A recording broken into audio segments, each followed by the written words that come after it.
Hello everyone, this is Dark Journalist. Today we have a special episode for you with Oxford scholar Dr. Joseph Farrell on secret operations in Antarctica and the UFO file. Dr. Farrell shares his insights on the recent push for UFO disclosure and how the deep state is hijacking the public narrative to create a false alien invasion threat.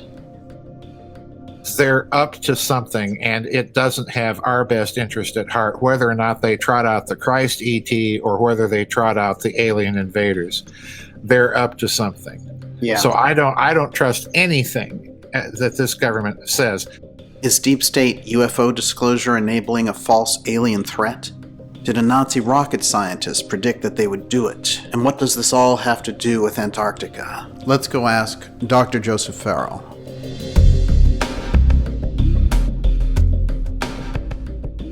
Joseph, it's great to have you back with us. Let's start with what they're doing here with the water.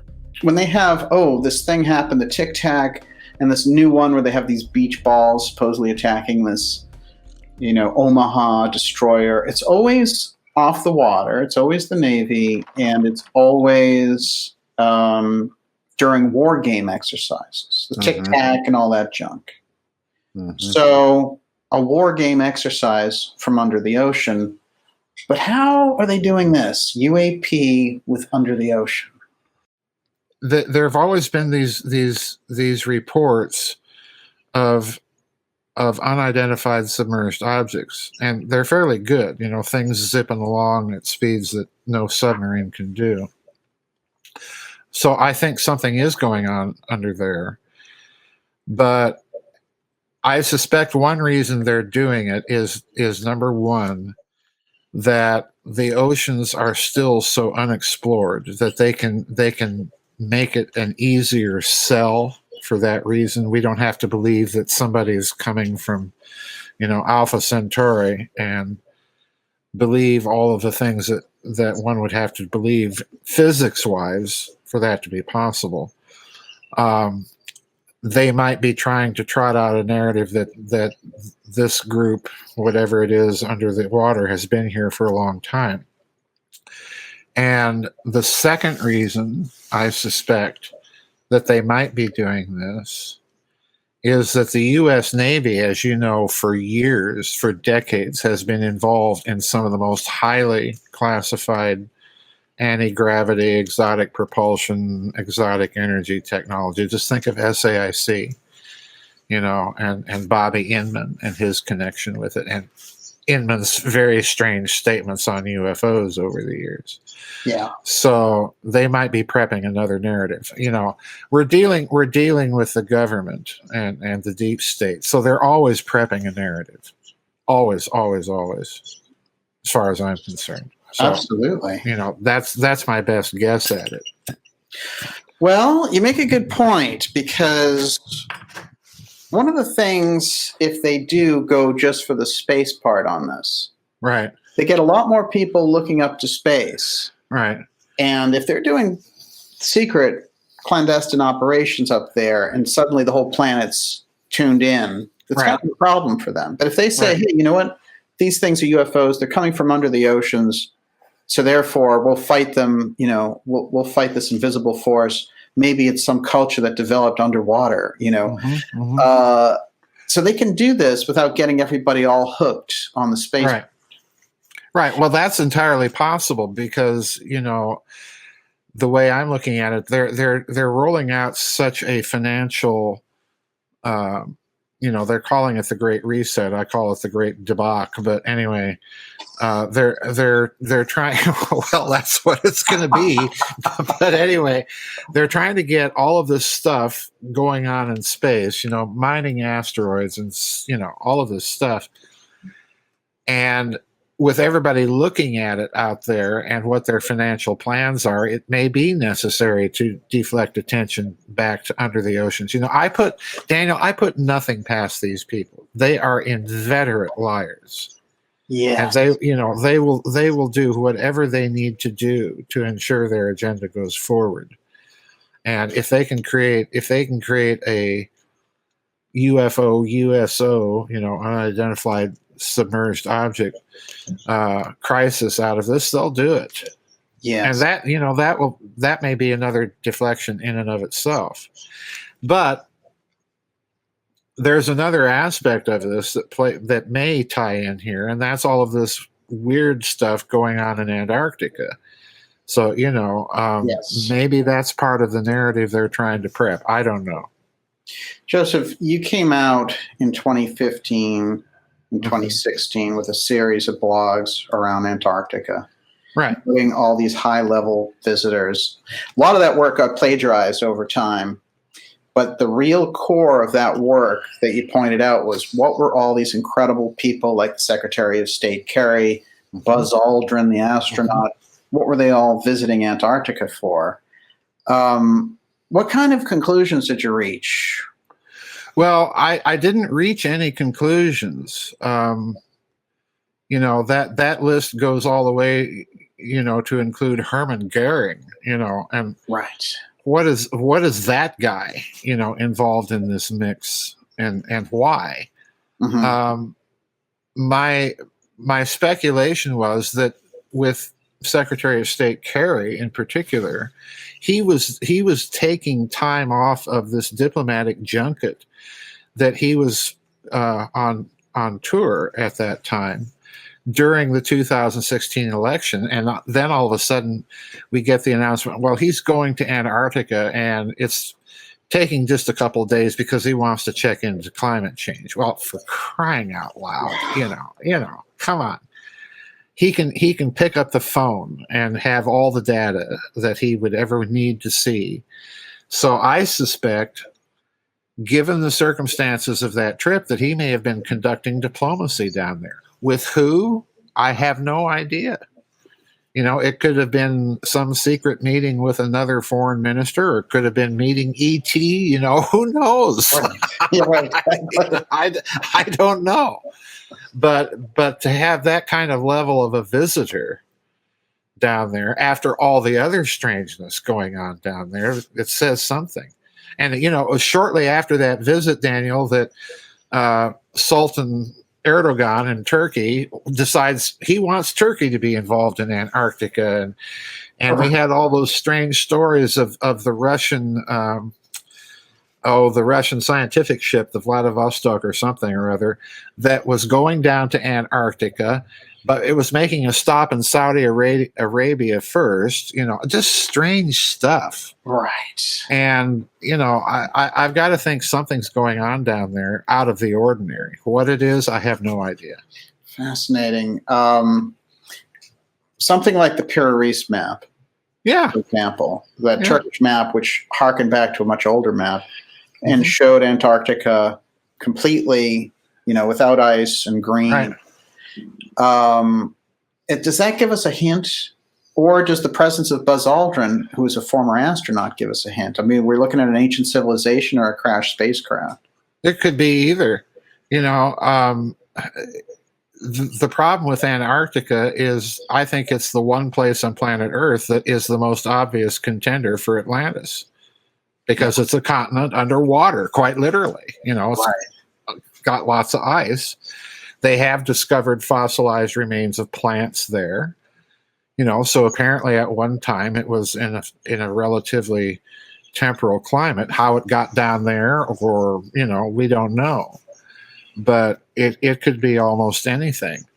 And given the other strange stories, the Russians a few years ago had all that strangeness surrounding Lake Vostok, and basically locked the whole thing down, and we're not talking about whatever it was that they were doing. It's just all strange. It's just, and add Hermann Goering to the mix and sponsoring this expedition to Antarctica to get lubricants from whaling oil. Wow. I mean, come on. Yeah. You've tracked the Antarctica story. Yeah. The Nazi aspect of it, and we have Byrd in your research actually training the Nazis about what to do when you get there. Yeah. And then he makes his own expedition down there, which is very strange when you read his remarks about it, that, we've conquered Antarctica, and he lands, Operation Highjump lands everywhere in Antarctica, and they start to press inward on the continent toward the South Pole, but he lands everywhere but where the Germans landed. Interesting. I mean, just little ongoing oddities about the place that make no sense, just make no sense. And then you've got that strange incident with Rudolf Hess after he flies to England. He meets with a high British commissioner. I forget the guy's name right off the top of my head. And the commissioner says, well, we want to talk about Norway. Which I think is code for we want to talk about Antarctica, because Norway claimed the very same area that the Germans claimed. On and on this goes. What's the kind of technical? Well, the whale thing is one, but what's the technical rationalization for the Nazis going there versus why you really think they were going there?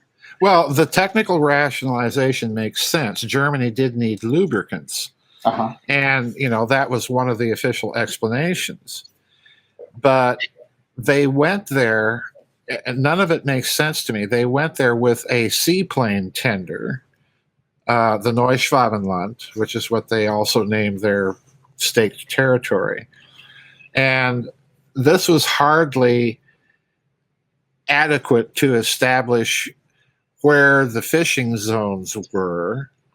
And they spent most of their time overflying the continent with these aircraft, taking pictures and so on and so forth. They made certain discoveries of thermal pools that were warm, things like this. But they obviously weren't looking for whaling grounds to get lubricants. They could have asked the Norwegians and they would have been perfectly happy to tell them, fish here. So there's something about this that doesn't make sense. And then Goering puts in charge of this expedition a fellow by the name of Helmut Voltat. And if you dig around who Helmut Voltat was, he was also Goering's personal envoy, along with a Swedish guy by the name of Dollerus, to the British in the immediate days before World War II, that Goering was trying to head off a war and negotiate with the British and so on. So, this Voltat character is not a fly-by-night. He's somebody that Goering trusts. And for him to be put in charge by Goering personally of this expedition tells me that there's a lot more going on. It's got some sort of geopolitical stake that we haven't yet learned. It's all question marks, Daniel. It's all question marks. No question about it. I find it fascinating that they would get Byrd on their team, having known his expertise with it. But also Byrd, when he goes back for that high jump, that's late in the game. That's like 1947? Late 46, early 47. And it's an expedition outfitted for about a 6-month stay. It's an enormous expedition when you look at what the resources that we committed to it. And then he pulls the plug on it, after a couple months and skedaddles. And, people have to understand that when that expedition was being planned, guess who was involved? Fleet Admiral Chester Nimitz, the American Naval Chief of Staff. Now, that's as high as you can go as a flag officer in the U.S. Navy. So this is not an expedition they were playing around with. The other person personally involved was, guess who? Secretary of the Navy James Forrestal. Oh, yeah. Yeah. So again, this whole expedition is planned at such a high level that it makes me wonder just why are we sending a military expedition down to Antarctica with an aircraft carrier, 2 submarines, a destroyer flotilla, and a battalion of Marines? That's not small. And we're doing this right at the beginnings of the Cold War. This is an enormous expenditure of funds. And it's an enormous effort in men and material. And the explanation we're given is that we need to learn how to fight in Arctic regions. We've got Canada and Alaska that they can, Yeah, you can train them there a lot easier. You can train them there a lot easier rather than sending people, that whole flotilla 8,000 miles to the South Pole. I mean, None of it makes any sense, Daniel. Wow. Byrd, when he comes back, he makes a lot of strange comments about the trip. The trip is cut early, like you said, which is weird anyway. Mm-hmm. But the implication is when he got there, they saw a number of flying discs. They turned around and got out of there. Well, they saw something. He gives this they had a press corps with them, and one of the reporters with the expedition was a reporter for El Mercurio de Santiago, Chile, the Mercury newspaper from Santiago. And according to that story, Byrd says, well, the United States has to prepare itself against enemy fighters that can fly from pole to pole with tremendous speed. Now, there's a lot of people that fault me for my translation of that. But the fact of the matter is, I put the original article of El Mercurio in, I think it was Reich of the Black Sun. And you can read what he says in the original Spanish version of the article. And that's basically what he says. What he doesn't say is flying saucers. He says enemy fighters that can fly. Well, who's the enemy? Yeah. That has that kind of capability. The Soviet Union? No, they didn't. We didn't, unless you count the B-36. We don't know what the Nazis in Argentina were playing around with in full detail. So we don't know. Who's he referring to? Yeah. He's referring to somebody. Yeah, absolutely. Enemy fighters. Well, what would make you turn around, first of all? Yeah. So something certainly strange happened. And his raw explanation before they shut him up was, we've got a problem. We're going to deal with these enemy fighters from pole to pole. That's going to be the next World War, basically. Right. Byrd, he becomes quiet on that afterwards.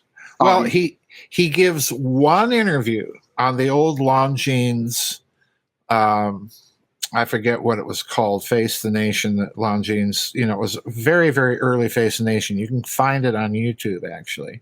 And he gives this hour-long show after he returns. And basically what he says there in that hour, he doesn't mention anything about the El Mercurio article. He just simply references, well, we've got to be prepared to fight on all fronts. And, this was a necessary expedition. We learned a lot of stuff, the usual boilerplate. And then, after he does that, he writes his National Geographic article, big long thing about a high jump, and then you never hear from him. He just is shuffled off the stage, and so is Operation Highjump with him.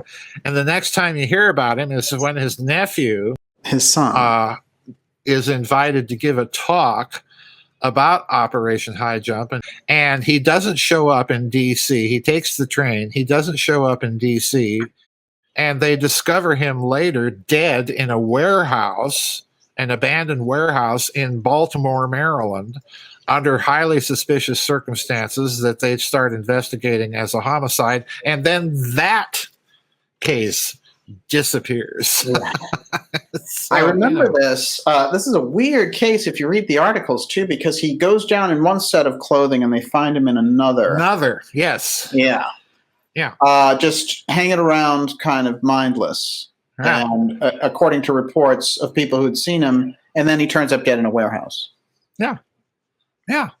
Nothing about it makes sense. So, as far as I'm concerned, Daniel, you look at all of it. You look at the whole Antarctica pie whole. You've got this strange list of people: Buzz Aldrin, Secretary Kerry, Hermann Goering, Rudolf Hess, King Juan Carlos, Prince Harry. Just the list goes on and on of people that have gone down there for whatever reason. Admiral Byrd. And there's all of this strange stuff associated with it, including a suspicious death. Yeah. So, what's going on? I don't know. You pointed out the Russian Pope went down there also. The Patriarch, the Patriarch Kirill went down there ostensibly to bless the Russian Orthodox chapel in the Russian community down there. Wow. They built this little church, but and then you get the patriarchal photo op with the penguins, and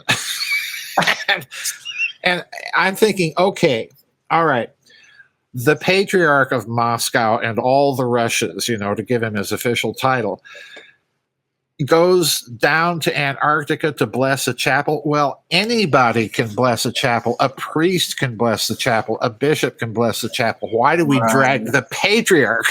You're right. And that was right after or before he and Pope Francis signed this declaration in Havana, Cuba. So I'm wondering, okay, this is another John Kerry junket then, We're going to take a little detour to Antarctica. I'm not buying it. I'm sorry. Wow. In Cuba, of all places. In Cuba, yeah. You go to the hot zone, to super frigid there in Antarctica. Yeah. Byrd has a cousin, as we've discussed. It's something that we put on the map. Mm-hmm. Who his name was D.H. Byrd, or Dry Hole Byrd, as they called him. And his cousin owned the Texas Schoolbook Depository. There's a mountain in Antarctica that Admiral Byrd named after Dry Hole Byrd. Mm-hmm. There's always been a lot of strange things about Dry Hole Byrd because, one, he owned the Texas Schoolbook Depository. It's a little bit interesting. Oh, that's highly interesting, if you ask me. And he gets involved with this helicopter company called LTV. Mm-hmm. And they're worth nothing, like $3 million at the time before the Kennedy assassination. Right. Then he invests in it, and that initial investment that he makes returns over $55 million in 4 years. And so Professor Scott actually pointed this out with D.H. Byrd. But the location of the Texas Schoolbook Depository and the fact that D.H. Byrd had started the Civil Air Patrol, which Lee Harvey Oswald, when he was 15, is a part of, we have a lot of things there that connect directly into this Antarctica story. And he even has a mountain named after him. Mm-hmm. Yeah.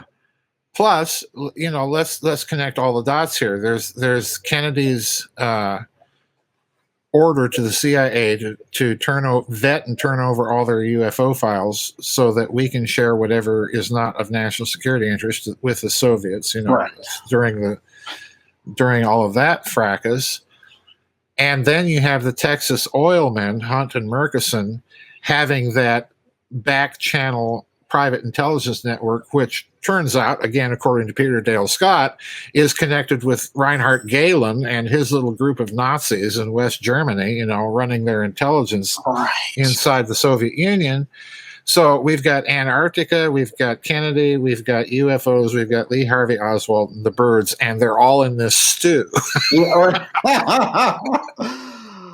I was reading the original Project Paperclip book by Clarence Lasby, and he goes into Walter Dornberger. And whenever they get around Dornberger, it's always weird because he's the head of Bell Aerospace. He is Michael Payne's, overseer in a sense. Michael Payne is his protege there at Bell Aerospace. And Payne and his wife are hosting the Oswalds. Yeah, I know. It's just bizarre. I mean, Daniel, we couldn't make up in our wildest dreams a movie script like this. Incredible. It is incredible. So all of this tells me there's something going on in Antarctica. Is it UFO related? Very possibly. I don't get me wrong, folks. I'm not one of these. The Nazis had a secret UFO base in Antarctica, and this is who is running the show. No, I'm not in that camp. Sorry. But there is something, I think, UFO related to it, possibly, and that you can't ignore that possibility. Again, Secretary Kerry going down there during a diplomatic junket. So even if there's nothing going on, They're prepping a narrative. At the minimum, they're prepping a narrative. And they could be prepping the narrative of, humanity's origins are totally different than we thought, Really?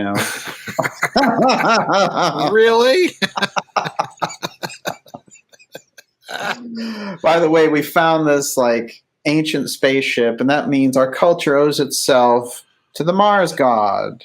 Uh-huh. And, you can completely see them trying to, because one of the interesting things I find about the CIA part when I dig into it is they seem to have a problem with Christianity. Oh, they'd have massive problems with it. Yes. It really gets in the way of their plans. It's really the fly in the ointment that gums up the works. But, that's always been kind of my point of trying to do these books. Why does someone in patristics all of a sudden get interested in this stuff? Yeah. Because I could see it coming. Mm-hmm. That's it in a nutshell. And there's been this effort to say all this alien stuff and Mars ruins and so on and so forth disproves Christianity. Well, if it disproves Christianity, it disproves a hell of a lot of other religions too. Right. Judaism, Islam, Buddhism, on and on we could go. Wicca. Yeah. And it's just, and I take the opposite view. I don't think it does any such thing. I take those ancient texts, including the biblical texts, that there was war in the heavens, literally. And, you don't have to look far and wide in Roman or Greek mythology or Egyptian mythology or the Vedic literature or anywhere else to see that, they all say the same thing. There was some sort of war of the gods that, upset a heck of a lot. And that, to me, I think is really what they're afraid of. Is they're trying to push this agenda, and we were talking about it before we got started on the recording. That's absolutely right. It's interesting with groups who manipulate this kind of information because they can use either side. They can scare you and use the fear side and say, these evil aliens are coming for you. We're defending you. We're spending all this money. We're here. Right. Or they can turn that whole thing around and say, hey, here comes Space Christ. Yeah, exactly. They can stage a fake second coming. There's any number of ways that they can play this. And that's what bothers me about this whole thing. Yeah. Again, we're dealing with the deep state. So do you trust them if all of a sudden they make some grand announcement? Color me highly skeptical. Let's talk about this for a minute. Sure. We've been going through. I want to jump back to Dornberger when we're done too, because I have one thing there. It's always the Nazis. Well, we came to the right place. Speaking of Nazis, the CIA put a number of people forward to promote this alien threat idea and the UAP. They try to rebrand the thing UAP. A lot of those people they funneled through TTSA, which has been on rocky ground ever since they launched it. And some of those people, career CIA people, Jim Semivan, Lou Elizondo, and all the rest. So it seems like at a certain point, they got kind of embarrassed by some of the people, and they were like, we're going to take these two guys, Chris Mellon, intelligence for Bush, Bush, and Lou Elizondo, counterintelligence, 3 decades, CIA, worked for James Clapper and John Brennan. We're going to use them as our main spokesman. So after stumbling around for a while, they bring these guys out, and now everywhere you go, George Stephanopoulos, 60 Minutes, all the traditional mainstream media channels, they love the UFO topic after ridiculing it for years. They're pushing it hardcore. But they're pushing it under this UAP task force, which is supposed to bring forth a report in June and give us UFO disclosure. And Lou is the whistleblower. He's bringing the truth. He's got to get that stuff out of the government, except he worked for the government for 3 decades. What's going on here? What are you seeing? Well, I'm seeing another attempt to prep the narrative. let's assume they come out with some big grand announcement. Right. And we've got conclusive proof that there are ETs and they're visiting us. Okay, let's assume that they do this. I go back and I'll be honest here, Daniel, watching all this, like you, watching this marketing op gin up and get out there and in everybody's face. You and I both know that the government's interest in these things began during World War II.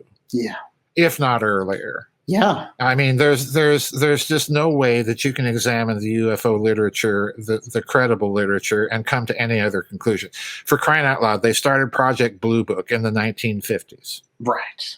Ed Ruppelt and his case for the UFO and so on and so forth. So the government's been involved in this, and they have been monitoring it since then and making sure that the narrative stays, within certain carefully defined parameters.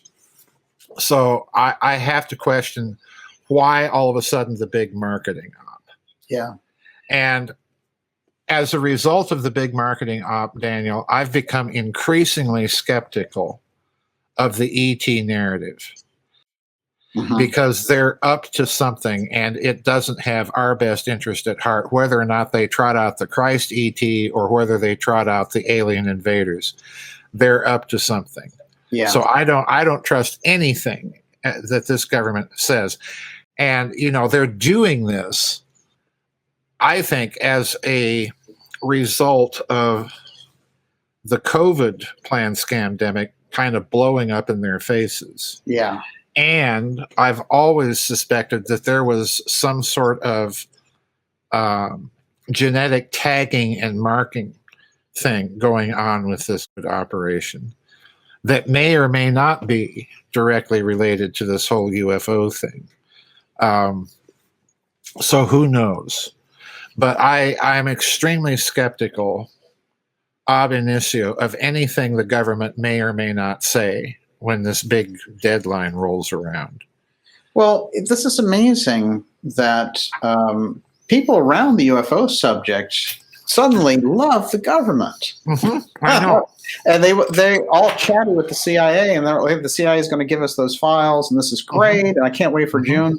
It's like, their whole entire field is based on the fact that the government blocked them on this issue, bumped people off who are interested in it, like Morris Kennedy. Right.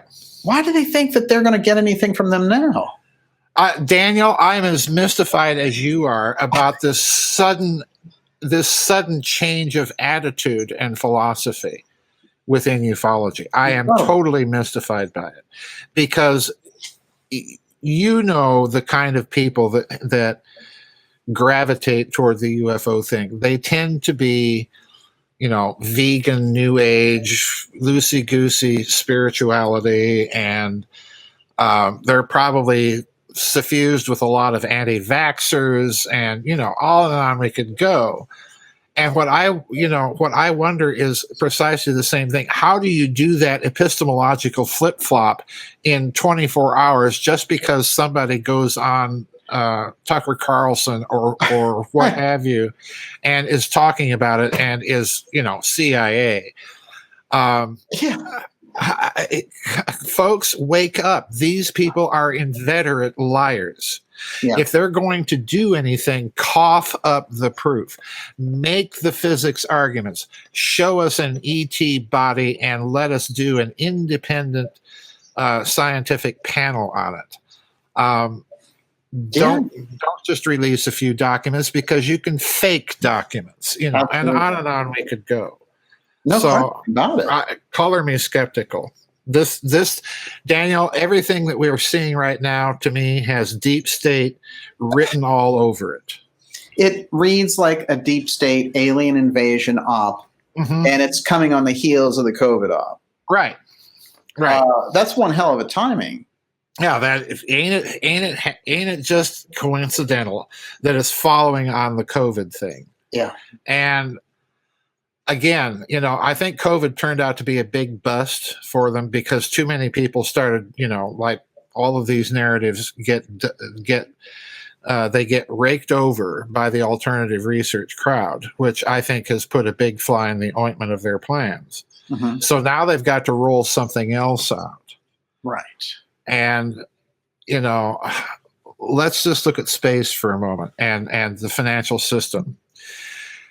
When the bailout hearings happened in 2008, immediately the alternative research crowd started pointing to the derivatives and came to the conclusion that there is 14 to 17 quadrillion dollars worth of derivatives sloshing around inside the financial system. That's the conservative estimate. 14 quadrillion dollars, which is multiples more than the entire gross domestic product of the planet. Wow. Yeah, that's big. And then a couple years later, we get the story about asteroid XYZ or asteroid ABC out there in the asteroid belt, which is mineral rich to the tune of, guess what, folks? 14 to 17 quadrillion dollars. Wow.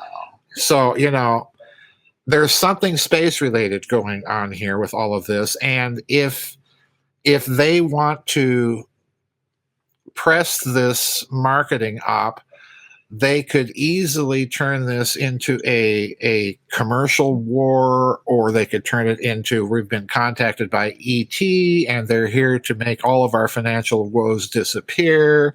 All we have to do is get our jab, wear our masks, behave like good little boys and girls, and you'll get your stimulus check. Right. You know, I mean, wow. The UBI. Yeah, the UBI. Yes, exactly. Just stay at home. Just stay at home. Stop breathing our air, will you? Stop breathing the air, yes. This is fascinating, though, because we've had so many initiatives like SpaceX. Right. Bezos just got $10 billion from the government for Blue Origin. Like, he needs it, this guy. Mm-hmm. They're including him in the funding now for space. Mm-hmm. And guess what? After 50 years of doing nothing about the moon, hey, we're going to set up on the moon. We're going back to the moon. No explanation of 50 years off. No. And so, they want to open up 5G networks on the moon. Wow. What is that all about? Commerce. Yeah. Commerce. And, in my opinion, keeping everybody who may go up there under a nice tight lid of control. Mm-hmm. So if you see those actual ships going by, yeah, we don't want anybody getting into their noggin the Robert Heinlein "the moon is a harsh mistress" scenario. Do you know that book by Heinlein? Yes. Yeah. Well, what happens? The moon revolts. They set up a mass driver, and they're going to bombard the Earth with asteroids. Oh, does that sound like Dr. Carol Rosen? Yeah, I'm glad you brought this up. Heinlein, a lot of those guys really, Asimov, they understood something about space that was coming in. Mm-hmm. They were looking down the road and seeing we're going to get into trouble on this because you have a huge deficit of understanding. Yeah. So they roll out this guy, this Harvard astronomer, Avi Loeb, and he said, Oumuamua was a spaceship. It was programmed to come in here and observe us. He's the first high-level guy. His office is like 2 blocks from here. We'll go visit him at some point. I'm sure. I'm sure he has all kinds of interesting ideas. That's one hell of a book, but it is. It's one hell of an op too. Mm-hmm. Mm-hmm. But this fits in exactly with what you just mentioned, which is Carol Rosen, and that brings us back to this Dornberger thing. Let's do this for a second. Dornberger, who is a Nazi war criminal, who is, as you've pointed out, he was actually facing judgment at Nuremberg for crimes against humanity. Yes. So he was going to be killed. Mm-hmm. He was going to be executed for his crimes. He's spared by the efforts of Wernher von Braun and John J. McCloy, who was the High Commissioner for Germany at the time, and pardons over 70,000 Nazis. 70,000. 70. Yeah, 7000, and a lot of the people that he pardons either make it over here into some of our paperclip programs, or they end up being part of Chancellor Konrad Adenauer's first federal cabinet in West Germany. Oh, wow. Yeah. Go figure. We're back in business. We're back. We're back. Chancellor Kurt George Kiesinger, I think the third or fourth chancellor of West Germany, he had worked for Goebbels' propaganda ministry, for crying out loud. So yeah, Dornberger is right in there because he knew, as did Wernher von Braun, the extent of the slave labor that was being used at Nordhausen and some of those other places in Germany that were producing their rockets. So, and then he ends up as a vice president for Bell Aerospace. Wow. It's incredible history. He gets pulled in, and his specialty, obviously, as I understand it, von Braun is his protege. Yes. So his specialty, rockets. Mm-hmm. Dornberger worked for the Heereswaffenamt, the Army Ordnance Bureau in Germany. And he was in charge of the development of rocket artillery. So, Dornberger pulls von Braun in, right away. So that relationship between the two of them is very, very tight. Interesting. Very tight. It's fascinating. I had Russell Targ on this program, mm-hmm. and we did a deep dive on it. And he told me how von Braun had funded his first ESP machines because he wanted the NASA astronauts to have them. And he revealed that von Braun's mother was very psychic and was known psychically to be able to predict things like earthquakes and so on, mm-hmm. Which gives us kind of an interesting wrinkle around von Braun and even some of the strange things that Rosen had to say about him when she was his assistant. Mm-hmm. He made a series of predictions about how they were going to get us into these different war scenarios. Mm-hmm. And it's gone from urban legend to playing it out in real time. Mm-hmm. Mm-hmm. And it's held up remarkably well considering he's been dead almost 35 years. Yeah, easily. Yeah, Rosen's affidavit has 5 phases that she alleges that he had told her, and I believe her. First, we're going to have to weaponize space first because of the communists, then because of terrorists, then because of nations of concern, think North Korea, then after that, asteroids, and then after that, ET. So if you look at where we're at now, we're in the asteroid phase. Right. And it looks like they're prepping the ET phase. Yes. Yes.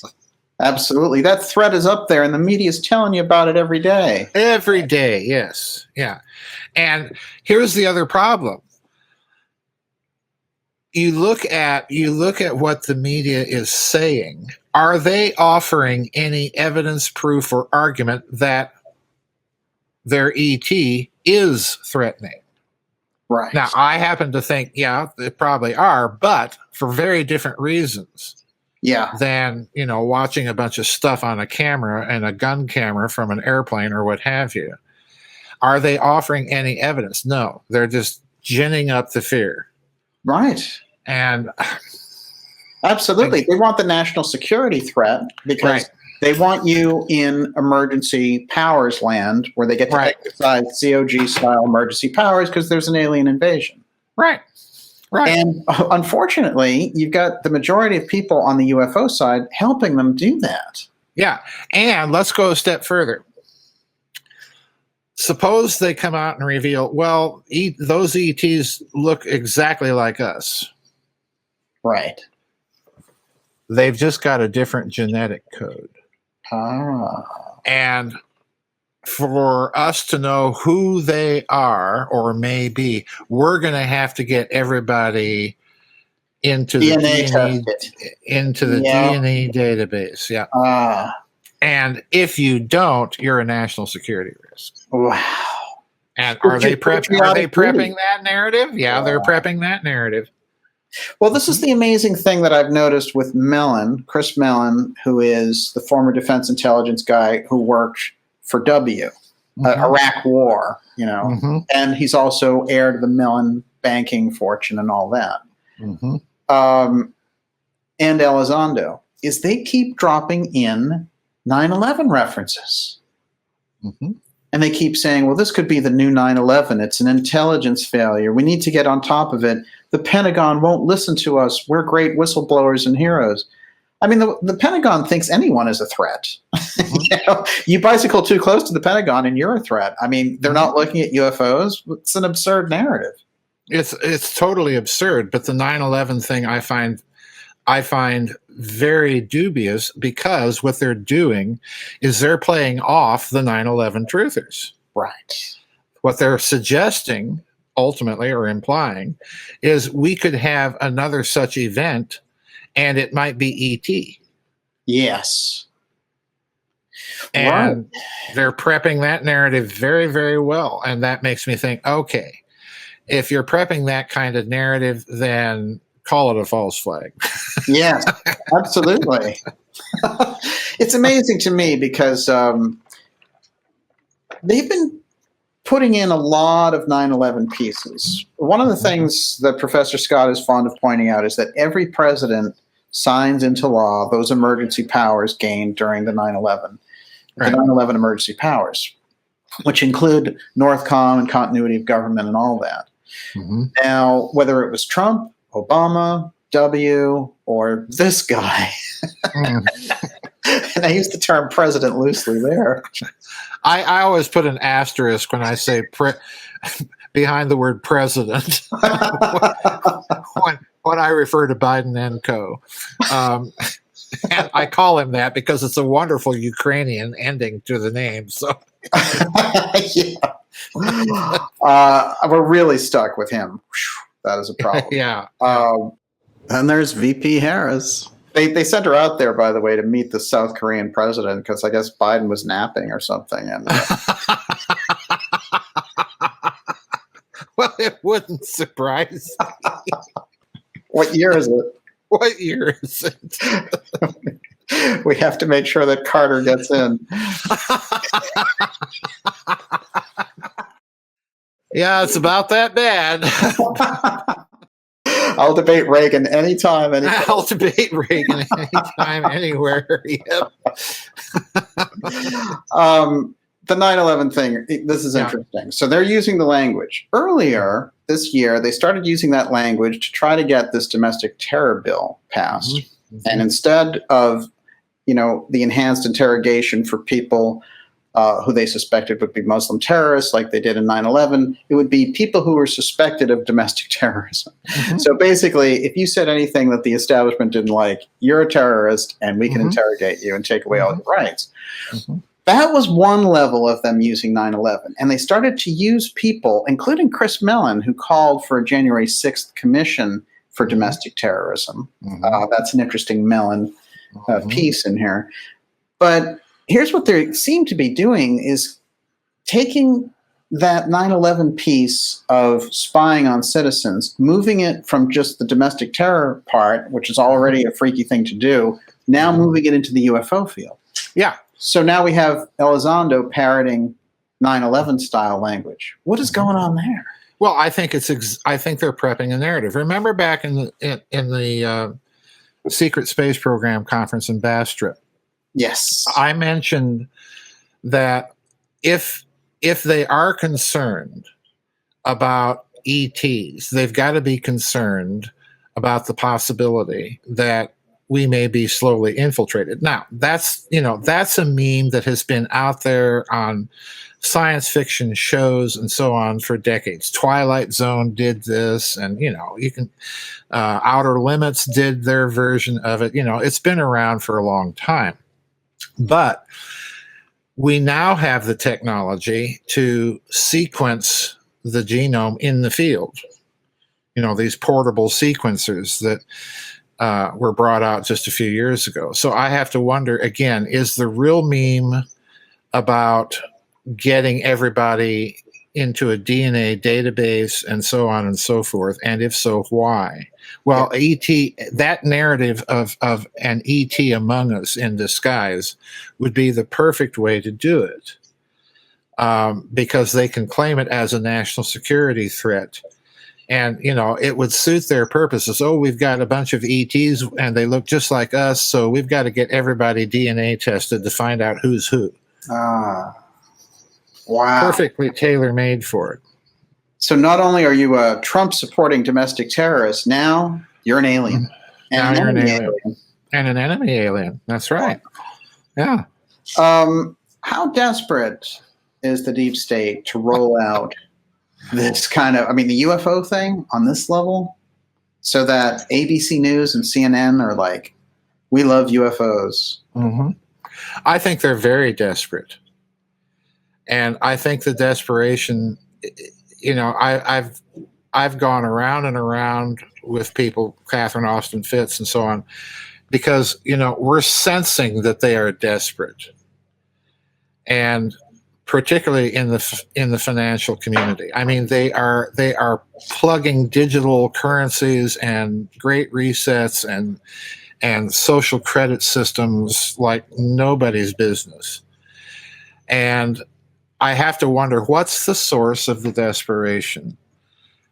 Yeah. Is it simply the financial system being in a mess that they created? Well, yeah, that's part of it. I get the sense that they're in a hurry for some reason, and that they've got to get all of this in place or their game is up. So why are they in a hurry? Is it because they do know that there's ET out there and ET's a coming and they've got to get everything battened down and ready? Well, that's one possibility. Is it because they want to create a deception operation and get everybody misdirected while they put into place their world government? And that could be another possibility. I don't know. But I do think, however you slice the pie, that the ET UFO problem is a part of their thinking and their planning, whether it be a deception operation or the real thing that they're trying to prepare for. I don't know. But either way, I think it's a part of their thinking. Excellent point, which is, we're talking about the alien invasion op that the CIA is pushing and the deep state is pushing. But we know about the actual UFO issue, and that's a huge issue that they have been working on for 70, 80 years, trying to figure out, how do we handle this thing? Well, in my view, let's go back to what my view has always been.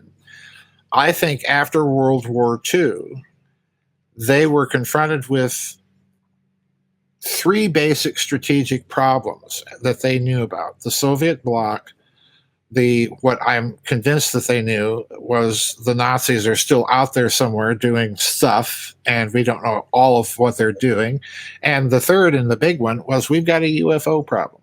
Right. And we don't really know who's behind it. Yeah. So what do?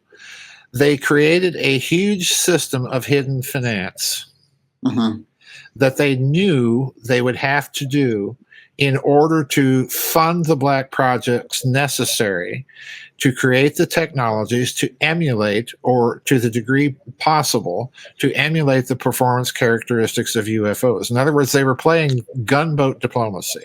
Right. But they needed a lot of money to do it, over trillions of dollars over several decades. And what we've seen as a result of that is, once that system was put into place, President Truman was the one that did it. Once that system was put into place, that hidden system of finance grew and grew and grew and grew and grew. It took up more and more share of the federal and ultimately the whole financial pie. And that's where we're at now. That's where I think they are now.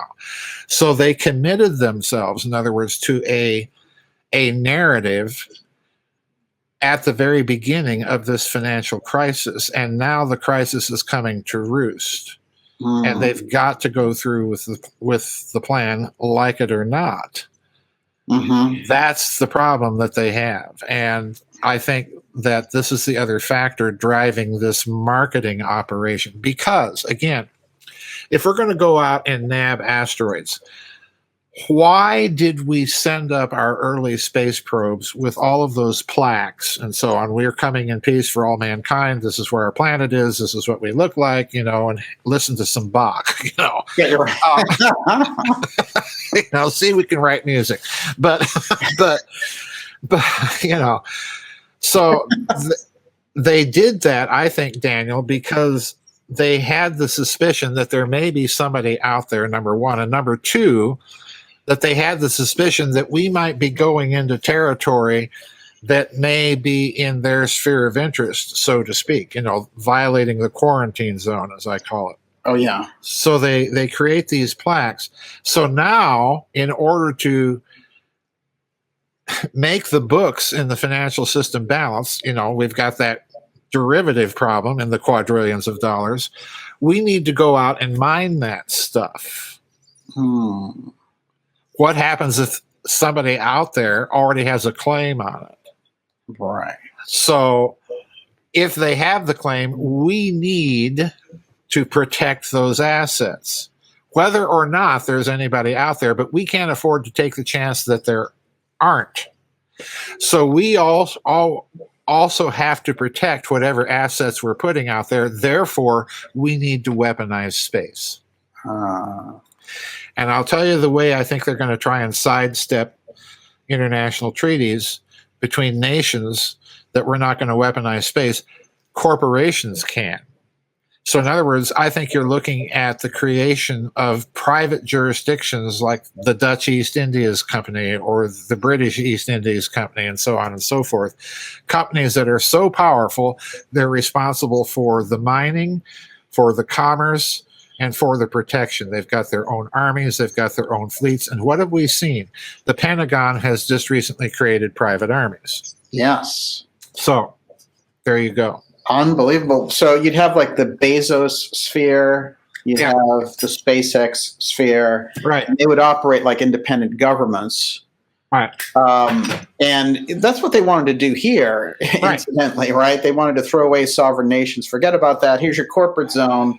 We own the North America free zone. You guys have the Australasian zone, right? And that kind of thing. The alien invasion op as a piece of this, let's say it's a setup for them. There's a few problems here because the Space Force thing is giving them a real issue. They just got rid of this major commander in the Space Force, and I think it's because he's a Trump supporter. But the alien invasion op is to give them the ability to say, we need a one world government to fight it. Right. Yeah. Right. We can't do this by ourselves. Now, here's the fly in the ointment. What's the one nation that has been adamant against the idea of weaponizing space and corporatizing it? Russia. Yes. And that's, they bully Russia every opportunity they get. They're all over Russia. Yep. We had Biden stumbling out there, kind of insane, being like, Putin is a killer, And Xi Jinping isn't? I mean, there was a great scene in Congress where this senator from Louisiana, Kennedy, he was asking Fauci, he said, if we turn Xi Jinping upside down, is the WHO going to fall out of his pocket? Kudos to Senator Kennedy. I like that guy. They've got to do this, and the problem is they're just not going to be able to get Russia to go along with it, I don't think. Right. Now, if Russia does, then it means they're cutting some backroom deals. Russia's got their super rich. They still have their nomenclatura. Yeah. So it could be the case that they're going to cut some deals. But why we would want to antagonize one of the two countries in the world that are capable of putting manned crews anywhere, Russia and China. Right? Yeah. Why?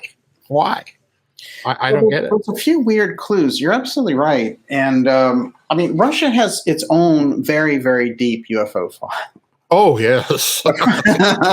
Right up there with the United States. You're right up there with the United States. Yeah. So we don't know how far they've got with their understanding on this. I suspect very far, because I'll tell you why.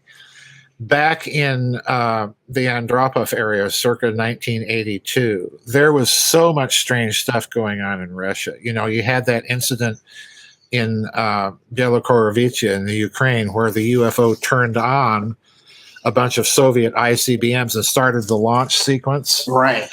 And the Soviet technicians are running around scrambling like mad to try and prevent a thermonuclear war, Wow. And Andropov, if I remember correctly, Andropov, when he became the premier, got wind of this and issued an order to all Red Army, Red Navy, Red Air Force military forces to send all UFO reports to a certain office within the KGB that he himself had close personal connection to. So in other words, you've just turned the entire Red military into a UFO reporting bureau. And that's going to give you a heck of a lot of data, in addition to whatever they were doing before that. Incredible. Yeah, right. Yeah. That's unprecedented. That's totally unprecedented. And it shows how advanced Andropov was. Oh, yeah. He died very shortly in that presidency. Yeah, he died, I think, within about a year and a half after that. And, of course, who was his protege? Well, Mikhail Gorbachev. Yes. So Right. Not for nothing is Ronald Reagan and Mikhail Gorbachev talking about, if we get invaded, will you help us? And Gorbachev says, well, sure we will, Yeah. Right. I love that Gorbachev lays that out there, meeting at the press club in New York, and Kissinger's in the audience, and he just looks like he's going to faint when he says it. But he puts it across, and he says he was totally serious and very intense when he asked me, will you help us? It wasn't a flyaway joke, and the people who were there just couldn't handle it, But that's very telling little piece that's on the record. It's a very telling piece. In addition, you have Dmitry Medvedev, remember, about a month before the Chelyabinsk incident, the meteor incident in Chelyabinsk back in 2012, I think it was, where Medvedev is on television talking about the necessity for the world to create an asteroid defense system, create an international, well, there's your world government, folks. Right. To defend against UFOs. But then he goes on to say, and if we can't get everybody on board with this, well, then Russia's just going to have to build its own. And then he's asked, well, how are you going to take out asteroids? He says, well, we could use our missiles, and we've got other methods of doing it. And, and that other methods it's never clarified. Right. Do you mind giving us a little more insight on that? Yeah. Do you mind giving us a little more insight there, Dmitry? And no, and then a month later, we get the Chelyabinsk incident. Interesting. Yeah. And it is fascinating because we are seeing all these fireballs. There's this incredible fireball thing going on down around Florida, Cuba, Venezuela. Way more than we've ever seen before. And I know we get into these meteor seasons and all that, and people are like, oh, well, it's just the regular meteor shower. This thing goes all year round now, and we're always hearing about it. So the activity is incredibly heightened. They are probably watching something out there in relation to this. And it seems like the people on the ground are like, oh, here's more incoming fireballs, but they're not giving them any information on it. And in addition to that, just in this last week, there's an article about building a new Arecibo. Right. On the moon. Wow. On the far side of the moon. And I'm thinking, okay, who do we need to be talking to, on the far side of the moon with a radio telescope? Wow. And what else would that telescope be doing? Again, everything's being focused on space and all of these vast development plans, and that's more money, and that's national security, and that's UFOs. On and on we could go. Well, if we tie it back, and this is really interesting because the von Braun piece, we have to first imagine the kind of access that von Braun had. He has not only access to the early Nazi program, their knowledge of space. He's got access to the entire NASA Nazi second space program. He's in there. For him to tell Rosen these things and say, here's how they're going to do it, he's had access to those conversations. He knows what they're planning out decade on decade. He not only has access and knows what they're planning out. Let me go back to my book, Secrets of the Unified Field. Right. When Morris Jessup wrote his book, The Case for the UFO, that apparently was read by Carlos Miguel Allende, who figures in the Philadelphia experiment story. Right. And Allende annotated his copy of Jessup's book, sent that annotated copy back to Jessup. Jessup, in turn, thought the annotations were so strange that he took it to the U.S. Navy, to the Office of Naval Intelligence, which in turn had it printed up by a publishing company, the Varro Publishing Company in Garland, Texas, a suburb of Dallas. And that copy was a limited print, and it was disseminated amongst certain members of the armed forces. Now, in in Secrets of the Unified Field, I show a picture of Wernher von Braun sitting at a table like he's holding court. And on the other side of the table, standing, are a bunch of civilians and military, and two of the Navy officers there are the two Navy officers that were responsible for the Varro edition being printed and disseminated. Oh. So it looks to me like von Braun may have been one of the recipients of that copy. So after that happens, then von Braun writes a novel. Remember that? Right. Yes. Das Mars Project.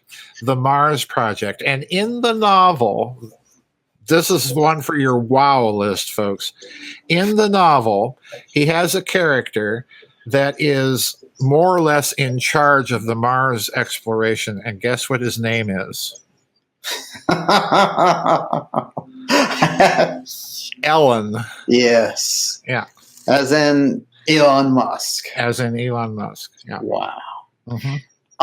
It's remarkable. We talked about von Braun's psychic abilities also, but this is almost like they created this role for this dictator on Mars. And it's interesting to go back and think about this book and what they were putting across, because the things that were revealed in this Jessup piece go back to, like you were saying, the Tesla technology, the Philadelphia experiment, Project Invisibility, that whole piece. Jessup stumbles into that. I found out something else about Jessup, which we can talk about now for the first time, because I've never talked to you about this. Jessup was best friends with J. Manson Valentine. Oh my, yeah. And Manson Valentine finds the Bimini Wall when he's looking for Casey's Atlantis Rising. Yeah. The two of that, I mean, that's probably a pretty dangerous combination, Jessup and Valentine. When I looked at that, I was like, no wonder they got rid of Jessup. Oh, yeah. Also, Jessup, professor of astronomy. He's not a fly-by-night UFO author. He's giving the whole thing credence, and they're like, you know what? The sci-fi thing is fine, but this guy has to go. Yeah.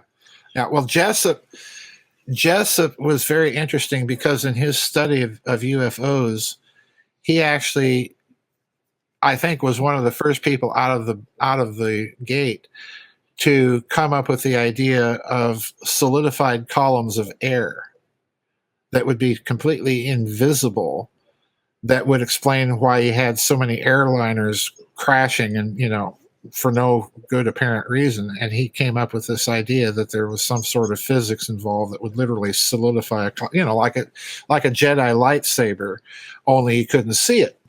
Interesting. He came up with lots of out of the box ideas for the time, and was just speculating and putting those out there as possible explanations for a lot of this stuff. And then all of a sudden he gets this copy of his own book annotated by someone claiming to be a part of the Philadelphia experiment. And who's talking about great bombardments using asteroids and wars, and all of this stuff. And bang, they snap that up. So the war scenario, what I'm suggesting here, Daniel, is the war threat scenario entered their thinking in the Pentagon in 1947. Right. Hey, we can use this. Yes. Whether it's true or not, we can use this. Well, it's interesting. There's a couple of different really interesting things right there. You often point out that what got this craze going, after all, is Kenneth Arnold. I have his autobiography around here. Yeah. Arnold, the things that he sees and that he reports look very much like the things that were created by these brothers. Right, the Horton brothers. The Horton brothers. Yeah. They don't look like saucers at all, actually. No, they look like big flying wings. Yeah. His own diagram, I put in SS Brotherhood of the Bell, I put a picture of Arnold holding a drawing that he had made of what he had seen, which looks like this kind of big flying wing. And right next to it, I juxtapose a picture of the Gotha 229 Horton Brothers flying wing. Right. And here's one for you. Back in 2005, Northrop Grumman built a life-size mock-up of the Horton flying wing and went to the expense of painting it and so on with authentic era paints and tested this thing for radar stealth. Wow. And they discovered that plane would have been 25% stealthier than any aircraft in the Allied or German arsenal at the time. So in other words, it would have been a little bit of a problem for British and American radar. Mm-hmm. And, oh, by the way, the Horton brothers who designed this thing end up, guess where, after the war? In Argentina.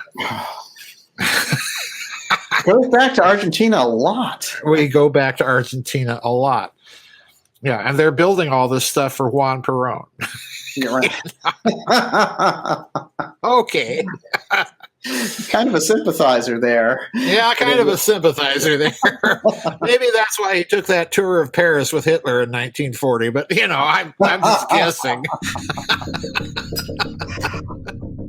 Joseph, amazing information. And we'll do part 2 on this and find out if an alien war is being staged for us and just how far back does this plan for global control from space go. Of course, make sure to sign up for our newsletter at darkjournalist.com to get part 2 directly in your inbox this weekend. Of course, you can find all of Joseph's work at gizadeathstar.com. We'll see you on Fridays at 8 p.m. Eastern for the X series. And don't fall for the alien invasion op. See you soon.